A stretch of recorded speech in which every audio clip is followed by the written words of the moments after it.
Well, hello again, everyone. It's Rob Ryder on 31 May 2024.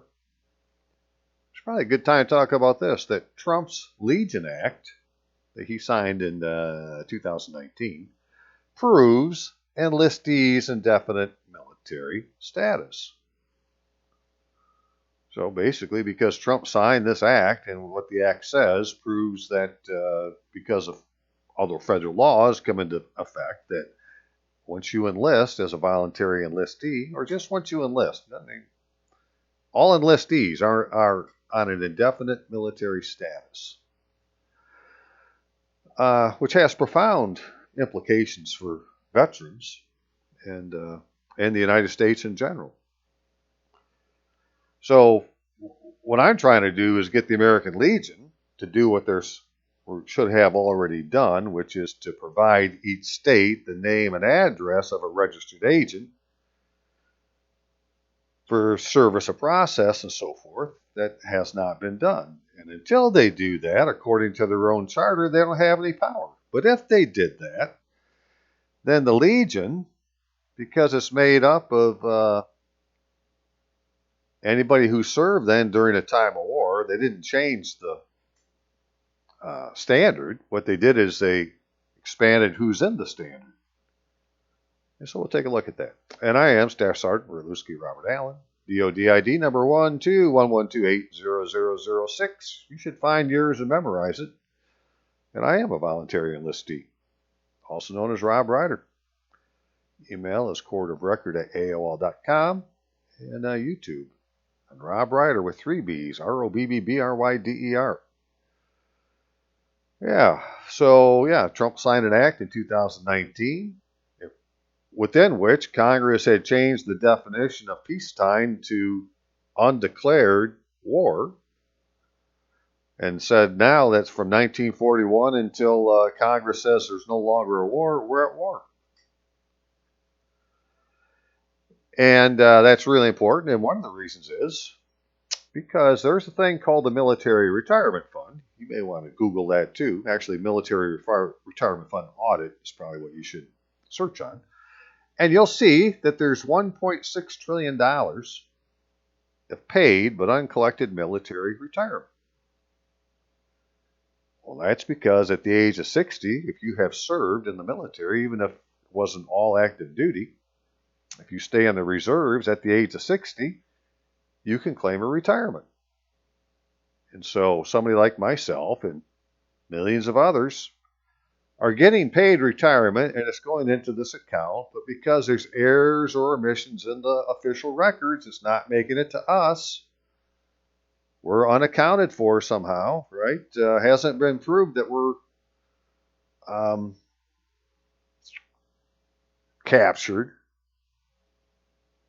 missing, hospitalized, all sorts of different duty statuses that they could have given someone. And I've talked about this in many other videos. I'm just saying, well, there's proof in this military retirement fund. There's $1.6 trillion of, paid retirement. Now, how many retirees aren't going to collect their check? It just doesn't make any sense. Apparently, they don't know they have one coming. That's what I'm saying. And we're one of those. And the way we're going to prove it is using Trump's Legion Act as our tool. So let me show you how. Hang on just a second. So what I plan on doing in this video then is we're going to go look and see what the Act says, and then go and look and see what the retirement fund says, and go and look and see what the charter says for the American Legion. And then after that, if you wanted to see what I'm trying to do, I'll show you a couple of different letters I've written to the state adjutant of the district. I think they call them districts. Yeah, District of Michigan, state adjutant, who by definition, I'm looking at all these different pages with the American Legion, and the American Legion considers an adjutant to be similar to a first sergeant. Well, then that's who you should report to, right? So anyways, that's the second part. Let's go look at this act and see what it can tell us. Where are you? There you are. So, let everyone get involved in Opportunities for National Service Act, Public Law 11635. Now, this isn't part of the Act, but it's interesting what it says, that while this publication does not represent an official version of any federal statute, substantial effort has been made to ensure the accuracy. The official version of federal law is found in United States statutes at large and in the United States Code. Right? So there's two different places to find the official version of a law. You can go to the United States statutes at large and the United States Code. The legal effect to a given statutes at large in the United States Code is established by 1 USC 112 and 204. And why that's important is because in the 6th article of the Constitution it says the laws of the United States, right, are the supreme law of the land. So what are we talking about? We're talking about statutes at large in the United States Code. So this is the supreme law of the land. And this supreme law of the land then says that since the end of World War II, the federal government has designated specific periods of war, the dates of which are important for qualification for certain benefits or membership in veterans organizations established by Congress. In between those recognized periods of war, during so-called peacetime eras, the United States military has been involved in no fewer than 12 known eras, which are unrecognized by the United States government as periods of war, resulting in numerous United States personnel combat casualties. Those 12 unrecognized war eras occurred at the direction of the then President of the United States and with full knowledge and consent of the then Congress. So, what did you just say? That what we used to call peacetime is now going to be called involuntary or unrecognized times war. Right? 12 unrecognized war eras. So while they weren't declared wars, they're unrecognized wars, but they're still wars, right? Because the president ordered it and the Congress knew about it. And they let it go on. And so then it goes on to list all these different times. And the one for myself would be like the third unrecognized war era involved active United States military personnel and is known as the Cold War. The Cold War was a period spanning from approximately 1947 to 1991. Bay of Pigs, that's another one. There's a number of them. Persian Gulf conflicts in 1987 to 1988, which was before the Persian Gulf War, which was, after 1990, I believe it was. But this covers those periods of time. So at the end of the day, there is no period of time where there wasn't a war. So since January 1st, 1947, through all the unrecognized war eras involving active United States military personnel, not fewer than 778 casualty, combat and non-combat members of the armed forces have sacrificed their lives in service to the United States, and not fewer than 797 have been wounded.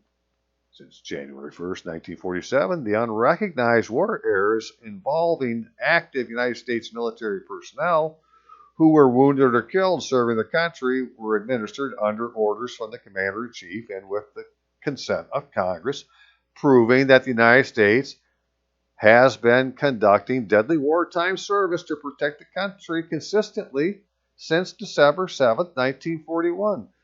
Eligibility for membership in the American Legion is determined by Congress through the establishment of specific dates of declared and officially recognized hostilities in which United States military personnel are on active service.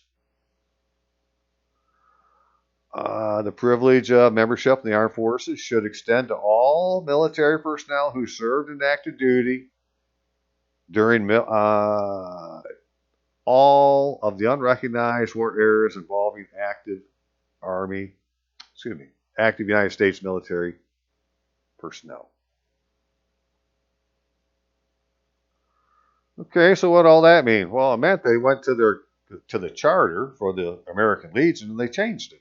And so in the charter, it used to say in this subparagraph, by striking through any period from some period, all the following through the end, erased it all and just replaced it with this, that in the period from April 6, 1917 through November 11, 1918, or any time after December 7, 1941, is a time of war. So knowing that, if you go and look at Title 10, United States Code, Section 506, you'll see that this is for regular Army, Navy, Air Force, Marines. The Coast Guard have something else, or not the Coast Guard necessarily, but the Guard and the Reserves have a different code. I think is it Title 38, or maybe it's Title 36. Could be. One of them is the VA. It's hard to keep them all on track, but this is active duty military. Right, so if you enlisted in the regular Army, I did, in effect at the beginning of the war, well, the Cold War was going when I went in, or rather during a war, well, the Cold War was going when I went in, unless sooner terminated by the president, right, continues effective 6 months after the termination of the war. But technically, there's just one war. It's been going on since 1941. So if you enlisted after 1941, you're still enlisted until terminated. So retirement is not the same as termination, right? If you're retired, you're just a retired enlistee, but you're still an enlistee. And anybody who served after 20 years of service, how does it work? Well, that'd be active duty service. Then you can retire. But if you're just a reserve, and let's say you do some time after 20 years, if you're over 60, you can retire. And so that's what I'm saying, that, I was put in some kind of reserve status, or I was injured and I've been on active duty the whole time, didn't know it, I've just been missing. And these are all different things I've talked about in the past, have led to the fact that this retirement fund has got something to do with us, right? It has your dollars in it. And so you can download it, and this is what it looks like, fiscal year 2023. This one's a little bit unique, come to find out, because this is the one that the Inspector General has decided, or did decide, to oversee the audit done by the private auditor. So the audit itself is done by a private auditing company. But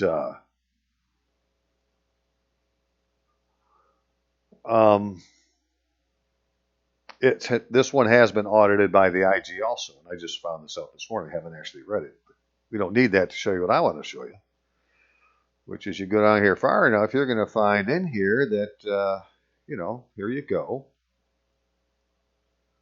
Not making it up. Here's the military retirement system, projected flow of plan assets in billions of dollars, and the fund balance end of year for 2024 is going to be 1.6, or since it's in billions, $1,600 billion, which is the same as $1.6 trillion of. That's what's on the account right now, of paid retirement. That somebody who served, I just take myself, served 8 years, fine, got out at age of 60, because I'm still in, I'm just not on active duty, but I am still in the military. I'm due to have a retirement check. And since he didn't get out,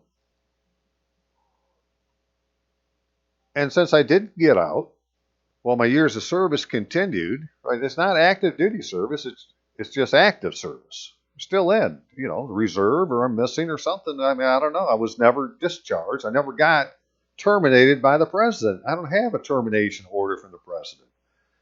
That would have to be in your records to say that the president of the United States terminated your enlistment, or you're still in because you joined during a time of war.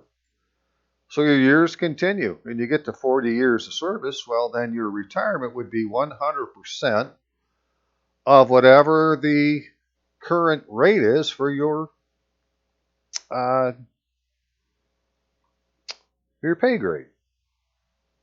Right? So, I don't know. What does an E6 with 40 years of service get paid? Let's go look.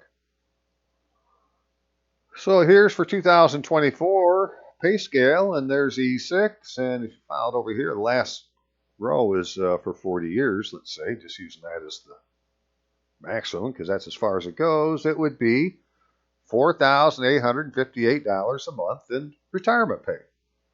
I'll take it. Thank you very much. Right? Every veteran is owed however many years you served, that amount of retirement at 60. But in reality, as important as the money is the ID card.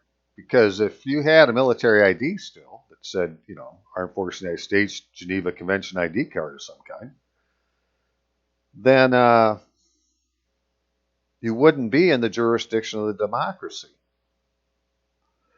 And that's why we should be able to go then to some place like the American Legion, which is supposed to have a federal charter, which would make it would make it United States. In the definition of United States, as we'll look, right, federal corporation is United States. Well, there's a number of other things that should be United States also, but the problem with them is the people in those didn't take the proper oath of office. They fucking avoided the oath. Everybody in the democracy avoided the oath, their loyalty oath to the United States, which is really a tenet of the communist system, is to get rid of all loyalty oaths. And they proved it, because nobody's taken an oath. No congressman, no senator, no judge, no justice, no governor, no attorney general, no state officer in your Constitution. None of these people have taken the oath they're supposed to take. And if you stick around long enough, I'll show you again. But, I've shown it before. You don't need to. Just saying. This is where it all comes from, right? Federal charter. And what's the purpose? Well, to uphold and defend the Constitution of the United States. And the Constitution of the United States says that the laws of the United States are the supreme law of the land. And those laws now say that I've been serving since 1941. If you served, well, you're still in the military. So I want my freaking my check, because I have an enlistment agreement, a DD Form 4, signed by me, signed by the Armed Forces of the United States, and I want to enforce that contract in the proper jurisdiction, which is in the jurisdiction of the military, not the jurisdiction of the democracy, where they want to think that we are, want us to think that we are. Anyways, that's the purpose, to uphold the Constitution of the United States, which has the law we need to get us what we need because it's owed to us. And then the powers that the American Legion has to do that is, well, to do any act necessary and proper to carry out the purpose of its corporation, which again is to uphold and defend the Constitution of the United States, which says that the laws of the United States are supreme, and that's what I want done, right? It's a hierarchical structure. And the American Legion could do it for us, except for one little thing. Just one little problem. That under subsection 21707, service of process, that as a condition to exercise any power or privilege granted by this chapter, corporations shall file with the Secretary of State or other designated official of each state the name and address of an agent in the state on whom legal process or demands against the corporation may be served. And they haven't done it. They may have done it in the past, but in Michigan, it shows on the record that that the corporation was dissolved in 1981. Well, how did that happen? Right? So there is no current registered agent, for lack of a better term, registered with the Secretary of State, or in Michigan it's actually LARA, L-A-R-A, Licensing and Regulatory Agency or something like that. Never happened. That has to happen. So, just get it done. Don't ask why, just go do it. Well, the reason why is, because your charter says you have to.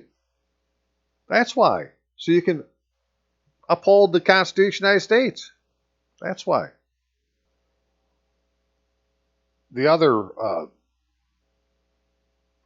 important thing to do with this is that both active duty and reserve, or no longer active duty, whatever you call somebody like me, I'm still in, but I'm not active duty, but there are active duty, can all join and be members of the American Legion. So the commander of your local post could be a commander inside the wire at the local military post. You see what I'm saying? We could have this really cohesive, tight bond with what's happening inside the wire as well as outside the wire through the American Legion, if it was properly registered and could do what it can do. But it can't do a damn thing now because the one simple thing it had to do hasn't been done. Or if it had been done, it's been undone. And so I'm not blaming anybody today because it's this way. We all grew up in the same system, but we've been deceived, at every level. It's not just them that have been deceived, it's us that have been deceived. Because we can see other people are deceived by the way that they believe, right? But we got the same thing we got to deal with, right? We've been deceived. And so you got to look at the paper and see what it says. And so let's look at a few things and we'll see what they say. So the first thing you could do to help, right, is you could go to do a Google search, wherever you want to call it, put in your state business entity search, something like that. And you're going to find, in Michigan's case, we got a corporations division, right, where you can put in the name. If you put in the AMER, American Legion, L-E-G-I-O-N, and hit search, you see all these different things listed. First thing you need to remember is that there's only two names of the American Legion. It's either the American Legion or American Legion. That's what has to be registered in the state. All these other things are auxiliary post, basically. Right? These are all, the American Legion itself isn't registered. What's registered are different posts and 501c3s. Now, it used to be registered. Let's look at it, because I'm saying it's not registered. You're looking right there. Well, it is registered. Well, it isn't, because it was dissolved in 1981. It should have had a perpetual term, but it got dissolved, so it's no longer registered. And so what can you do about that now that you've, so if you go to your state and you find some record about the American Legion. In fact, Florida is a good example. Let me show that one so we don't forget. In Florida, you put in the American Legion, or it could just be American Legion now. That was the two names, but the American Legion. It shows there's two active ones. So, well, you're wrong, Rutluski. There's two right there. And, until you open them up and read them, and it says, well, this one's a rejected filing, which is interesting. Somebody tried to file this just this year, March 4th, 2024, and it was rejected. I'd like to know who did that. If you can find out, Florida people, that'd be wonderful. Who did that? You go back, though, there were two of them. What's the other one? Well, there's nothing here. It's empty. It's an empty file. Miscellaneous. Empty file. Because most of these, when you go open any one of them, it's going to show you who the registered agent is. That's what we're looking for. Who's the registered agent? This American Legion and Indiana Corporation, they did it right, but it's not the proper name. Right? It's just American Legion or the American Legion. But they have the people listed for this entity. So it shows it can be done. How come the American Legion can't do it? Well, that's what I wanted to know. So I got a hold of, or I'm getting a hold of the Department of Michigan American Legion, because the American Legion, each state has a department. And they all have websites, I'm assuming, because here's ours. And if you go under Department Officers, you can find out who the honchos are. And I'm going to go to the adjutant, because again, the adjutant's more like a first sergeant than anyone else, and that's who I'd report to. I was in the company, so I just follow protocol. I'll take it to first sergeant first. If I don't get relief from him, then I'll push it up the chain of command. Which is what I've done, and that's what the rest of this video will be, is me making public record of what I've already done with my American Legion Department of Michigan. So nobody can say I didn't, right? So let me begin. American Legion, Department of Michigan, to the Department Adjutant, Ron Runyon. Adjutant Runyon. So you don't write me off as a loon or troublemaker, I'd like you to know that I have a 135 GT score, which I do, 8 years specialized military training, psychological testing. I'm a member of the Courts of Engineers, most prestigious MOS, awarded a Q clearance, and one time the overseer and subject matter expert of the Davis-Besse Nuclear Power Station Instrumentation and Control System. So chances are what I'm about to present is factually correct. Sir, the American Legion has failed to comply with the requirement of its federal charter that it file with the Secretary of State or other designated official of each state the name and address of an agent in that state on whom legal process or demands against the corporation may be served. That'd be subsection 21707, service of process. In Michigan's case, state records indicate that the American Legion dissolved in 1981. I've attached a screenshot of the record for your inspection. This has had a profoundly detrimental effect on the United States and we veterans of its armed forces, as the Charter forbids American Legion's exercise of any power or privilege granted by Congress if the filing of the agent is not executed. This failure to follow instructions must be corrected.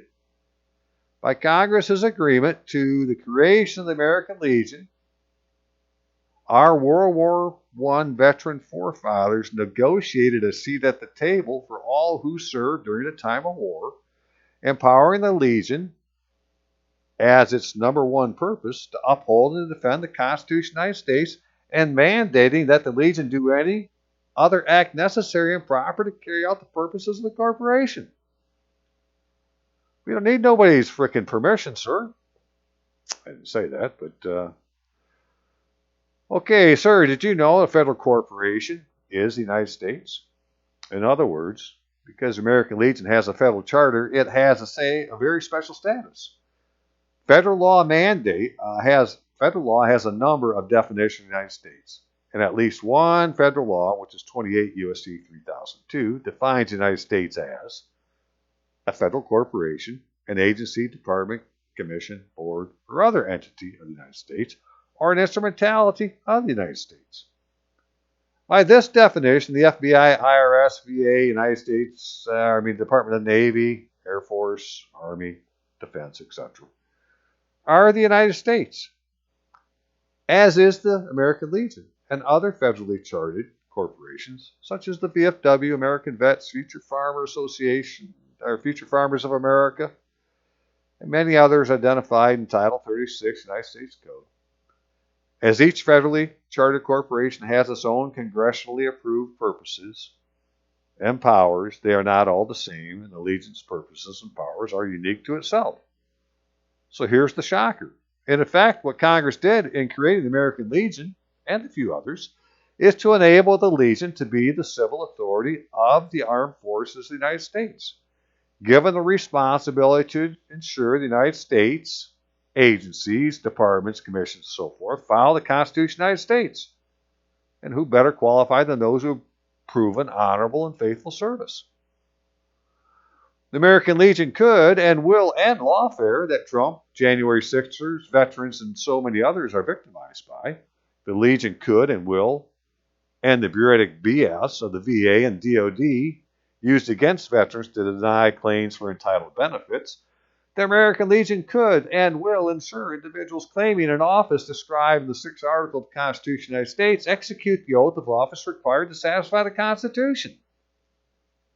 And the American Legion National Commander can and will administer the President of the United States oath of office. A fully empowered American Legion is the game changer the administrative state fears the most, because no one in the democracy has executed an oath to support the Constitution of the United States. And until they do, they are considered domestic terror enemies of the armed forces of the United States are considered domestic enemies that the armed forces of the United States can be called to capture and will. The American Legion will drain the swamp. This is what can be, but first the American Legion has to comply with its own rules before it can order others to comply with the laws of the United States. Obviously, there's much more to the story, and while I do not claim to have all the answers, I can certainly provide abundant documentary evidence and analysis if asked.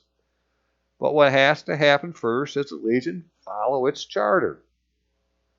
Adjutant, it's not too much to ask the Department of Michigan to spearhead the effort to have the American Legion properly registered according to the National Charter, and I pray you agree. Thank you for your time, and I know that I'm here to serve. I await your reply. And when did I send that? The 29th, today's 31st. So really, it's only about one day because I sent it on the evening. But they haven't changed the record yet because it's still the same thing. So you haven't been there yet, Adjutant. Go get this stuff changed and give me a registered agent I can get a hold of. So really, I would ask everybody, right? Go to your state, go find your example like this, search on the American Legion and find the record and prove to yourself that, well, it's been dissolved, right? You're no longer registered. And then contact the state department, or take it to your local post if you want to. I don't care how you do it, but I really think it should go to the state because they're the ones that should be telling the national. And then contact your congressman and tell them, because Congress is the one that gave the American Legion the charter, and the American Legion isn't following it. So it should be a big deal to your congressman. And so I'm not quite there yet. I'm still getting a hold of the American Legion itself and give it a chance to do the right thing. I'm not blaming, like I said, I'm not blaming nobody. It's been wrong this long. One more day is not going to matter. But, we need to get a move on. So what I showed you is what I had sent a couple of days ago, and that after sending it, I said, well, that ain't really quite enough. It's just, a broad overview. I can be much more specific, so I was. And so I sent something yesterday with exhibits that, if you want to be able to prove it to somebody, what I'm saying, then this is where the proof is, right? So let me share it with you. So to the same adjutant, on behalf of the United States, I, Rutluski Robert Allen, DOD ID number 12112800006, voluntary enlistee, state on my oath of enlistment that the democracy uses a different constitution than the armed forces of the United States. They have two different constitutions. I'll show you in a second. And likely all members of the democracy failed to execute the oath that the first Congress mandated is to be administered and recorded to satisfy the 6th article of the Constitution of the United States. This includes Congress, governors, judges, justice, all state constitutional officers, DOJ, FBI, IRS, and. For instance, Gretchen Esther Whitmer now impersonates as the governor of Michigan and was fraudulently appointed to the commander-in-chief of the Michigan National Guard, proven by the fact that Whitmer did not execute the national oath and she forged the state oath. And no member of Congress has executed the oath that satisfies the 6th article of the Constitution of the United States, version used by the Armed Forces of the United States. Right, that's the Constitution I'm talking about. The one that the Armed Forces uses is called the Constitution of the United States. The one that Congress uses is called the Constitution of the United States of America. Right, so back to our story. Not only that, but in the democracy version of the Constitution, the executive power resides in the President of the United States of America. While the Armed Forces version, the executive power resides in the President of the United States. Be advised, every enlistee's oath of enlistment is to the President of the United States, not the President of the United States of America. You take an oath to follow the orders of the President of the United States, not the President of the United States of America.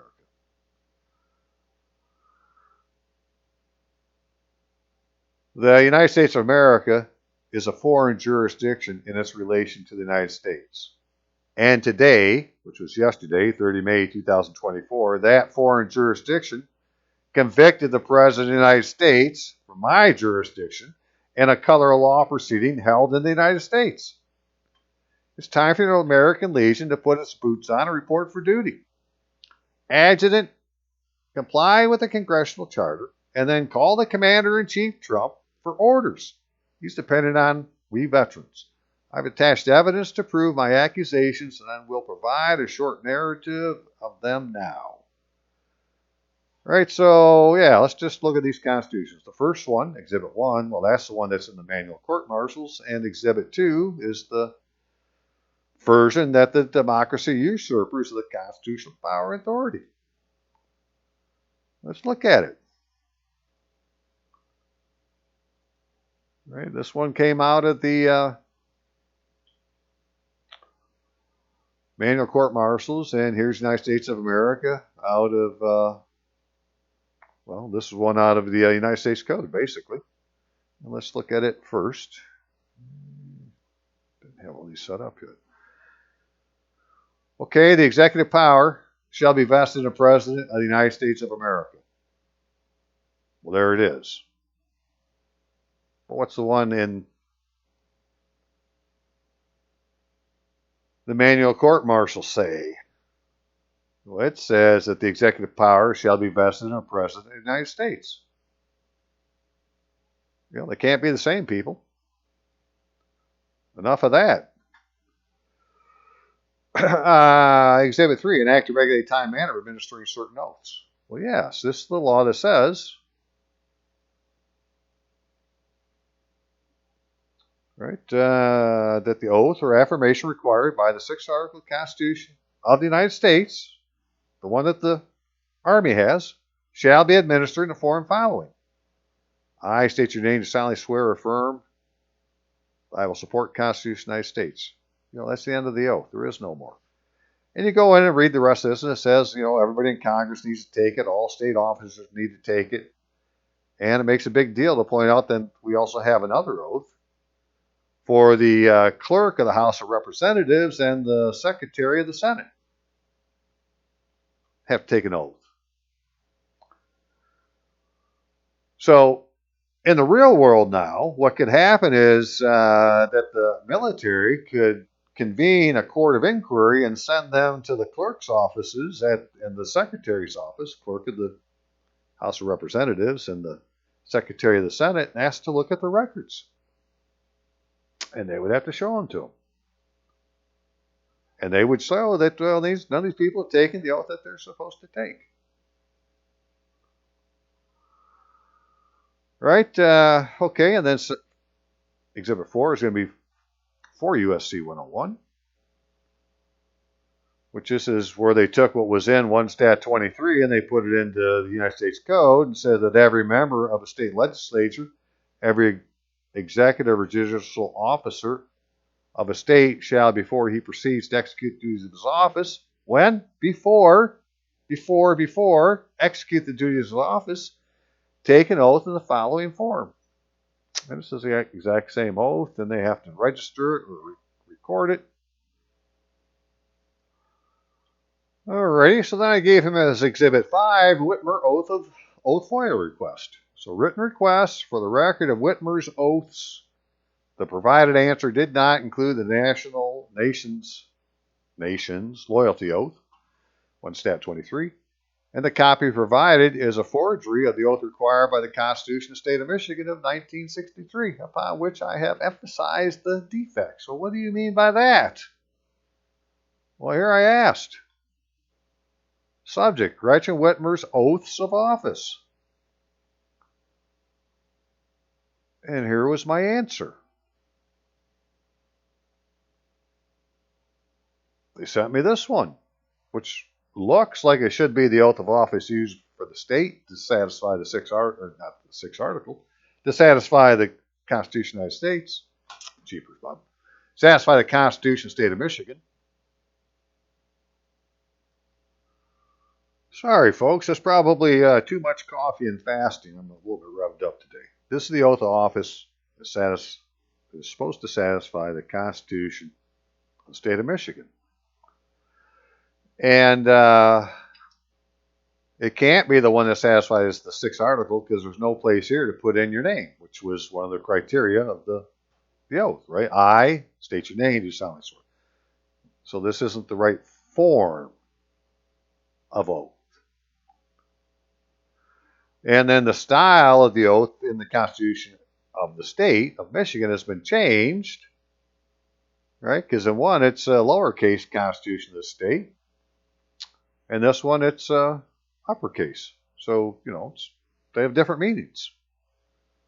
And then Gretchen Esther Whitmer concealed her full legal name, because her full legal name technically would be Whitner, Gretchen Esther, but it's first name, middle name, last name, is one way that the full legal name is defined in the Real ID Act. So, but it's not just Gretchen Whitmer. She forgot half of her name, right? So she's concealing her identity. And then most egregiously is that by Michigan law, a notary public cannot administer an oath to the governor. And this was administered by a notary. Right? They just slap you in the face with the bullshit they do.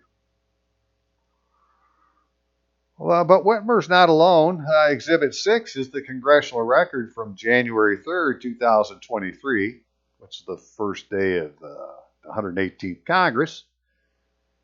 This is the day members were to execute the oath required by 1 Stat 23, which we already looked at, but instead forged copies of the oath found in 5 U.S.C. 3331 of the United States Code was submitted. The submitted oath has an unconstitutional religious test, so help me God, and the true identity of the individual execute the false oath has been concealed. After pretending to take the constitutional oath, the same individual proceeded to execute another oath from their usurped office position in order to have access to classified national security information. So not just one oath, they took 2 oaths, false oaths. And then they got access to all the classified information of the nation, right? The nation's secrets. You think there's something wrong with that. How'd they do that? Well, here it is. Here's the congressional record. January 3rd, 2023. And all these people are here. And eventually we're going to see where it says, let me find out and come back. Whoops, sorry about that. It's actually the January 6th where it talks about their oaths. They should have done it January 3rd. That was the first day of the session. That's the day you're supposed to take your oath. But no, they waited. And they talked about it on January 6th. And so eventually we get down here to swearing in of members, where the speaker, according to precedent, the chair, will swear the member-elect en masse. And here's the oath they take. Do you solemnly swear? Right? There's no place to put I with your name. And so help me God. You can read it yourself. This is actually the same oath that commissioned officers take, except they take it properly. They're supposed to take it. This isn't the oath that's meant for Congress. Congress's oath is the one that's in 1 Stat 23. And a military officer isn't considered an executive or judicial or member of the legislature, so they're not required to follow the 6th article of the Constitution. Their office was created by those entities, and they gave them their own thing to do.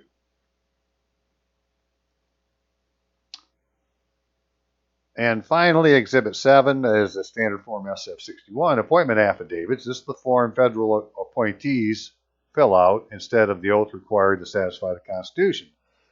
The oath can be found in 5 U.S.C. 3331, but it has been bifurcated on this form.